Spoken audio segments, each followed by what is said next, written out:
हम में से बहुत से लोग अपनी जिंदगी की वैल्यू नहीं समझते और अपने जीवन को ऐसी चीजों में बर्बाद कर देते हैं जिनसे हमारा नुकसान ही होता है। कुछ लोग अपनी जिंदगी शराब के पीछे बर्बाद कर देते हैं, तो कुछ लड़कियों के चक्कर में, और कुछ अपनी सारी जिंदगी पैसा पैसा करके बर्बाद कर देते हैं। एक बार की बात है, गौतम बुद्ध अपने शिष्यों को जिंदगी से जुड़ी अच्छी बुरी चीजों का ज्ञान दे रहे थे। सभी शिष्य उनकी बातों को बहुत ध्यान से सुन रहे थे। उन सभी में एक शिष्य ऐसा था जिसे प्रश्न पूछने की बहुत आदत थी। वो उठकर गौतम बुद्ध के पास गया और उनसे बोला, आप हमें जिंदगी के बारे में जो कुछ सिखा रहे हैं उस सब का क्या फायदा, क्योंकि हम में से बहुत से बच्चों को ये भी नहीं पता कि हमारे जीवन का मूल्य क्या है और ये जीवन हमारे लिए कितना कीमती है। पहले आप हमें ये बताइए कि इस जीवन का मूल्य क्या है। अपने शिष्य की बात सुनकर गौतम बुद्ध अपने कक्ष में गए और एक चमकता हुआ पत्थर का टुकड़ा लेकर आए। वो टुकड़ा उन्होंने अपने शिष्य को दिया और बोले, मैं तुम्हें इस जीवन का मूल्य तब बताऊंगा जब तुम इस पत्थर का सही मूल्य पता लगाकर आओगे। साथ ही ये ध्यान रखना कि तुम्हें ये पत्थर का टुकड़ा किसी को बेचना नहीं है। गौतम बुद्ध की बात मानकर वो शिष्य बाजार की तरफ चला गया। बाजार में सबसे पहले उसकी नजर एक फल बेचने वाले पर पड़ी और उसने वो पत्थर उस फल वाले को दिखाया और बोला, इस पत्थर के बदले आप मुझे कितने फल दे सकते हो? फल वाला बोला, ये पत्थर कुछ खास तो नहीं है, लेकिन फिर भी इसके बदले में तुम्हें 10 केले दे सकता हूँ। वो शिष्य उस पत्थर को लेकर आगे चला गया। फिर उसे एक सब्जी वाला मिला। शिष्य ने उस सब्जी वाले से उस पत्थर की कीमत पूछी।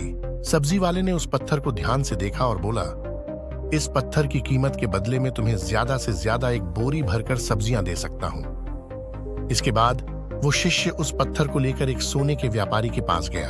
उस पत्थर की टुकड़े की चमक देखते ही उस सुनार ने उसकी कीमत 100 सोने के सिक्के लगाई। शिष्य ने वो टुकड़ा बेचने से मना किया तो वो सुनार उसके बदले 200 सोने के सिक्के देने को भी राजी हो गया, लेकिन शिष्य ने वो पत्थर नहीं बेचा। इसके बाद वो शिष्य एक हीरों के व्यापारी के पास गया और उनके सामने उसने वो पत्थर के टुकड़े को रख दिया। उस पत्थर को देखते ही हीरों के व्यापारी ने एक साफ कपड़ा बिछाया, उस पत्थर को उसके ऊपर रखा, फिर उसकी परिक्रमा की और हाथ जोड़कर उस पत्थर को कपड़े में लपेटते हुए वो बोला, तुम जिसे मामूली पत्थर समझकर उसकी कीमत पूछ रहे हो, असल में ये एक बेशकीमती रूबी है। ऐसा रूबी हर किसी को नहीं मिलता। मैं अगर अपना सब कुछ बेच भी दूं तो भी इसकी कीमत नहीं चुका सकता। उस व्यापारी की बातें सुनकर वो शिष्य हैरान हो गया। वो दौड़ा दौड़ा सीधा बुद्ध के पास आया और उन्हें उसने जो कुछ भी बाजार में हुआ वो सब बताया। उसकी अचरज भरी बातें सुनकर गौतम बुद्ध बोले, तुम्हारे सवाल का जवाब इस रूबी की कीमत में ही छिपा है। हमारा जीवन भी एक रूबी है। रूबी की तरह ये भी बेशकीमती है, लेकिन हम इस बात को हमेशा नजरअंदाज करते हैं और अपने जीवन का मूल्य नहीं समझते। हम दूसरों को देखकर और उनके जैसा जीवन जीने की कोशिश में अपने जीवन की कीमत को कम कर देते हैं। हम ये सोचते हैं कि हमारी जिंदगी की कीमत वही है जो दूसरे हमें बताते हैं, लेकिन ये बात हमेशा ध्यान रखना कि सामने वाला अपनी हैसियत, बुद्धि और अपनी समझ के हिसाब से तुम्हारी कीमत लगाता है। जिंदगी सिर्फ एक बार मिलती है, इसलिए इसको बर्बाद ना करें। अपनी जिंदगी को उतना ही कीमती समझें जितना कीमती आप अपने बैंक में रखें रुपयों को समझते हैं। आज के समय में लोग अपनी जिंदगी से ज्यादा कीमती प्यार, पैसों और दिखावे से भरी चीजों को समझते हैं। प्यार के चक्कर में लोग सुसाइड कर लेते हैं। पैसों के चक्कर में ऐसा काम करने लग जाते हैं जिससे उनकी जिंदगी बर्बाद हो जाती है। नाम कमाने के चक्कर में उल्टे सीधे काम करने लग जाते हैं।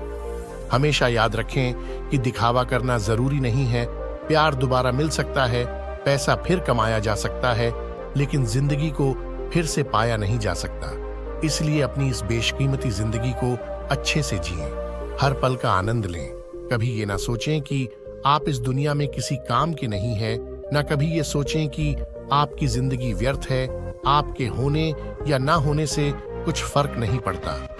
जब भी ऐसे नेगेटिव विचार आपके मन में आए तो खुद को बस ये याद दिलाएं कि जीवन एक रूबी है और ये बेशकीमती है।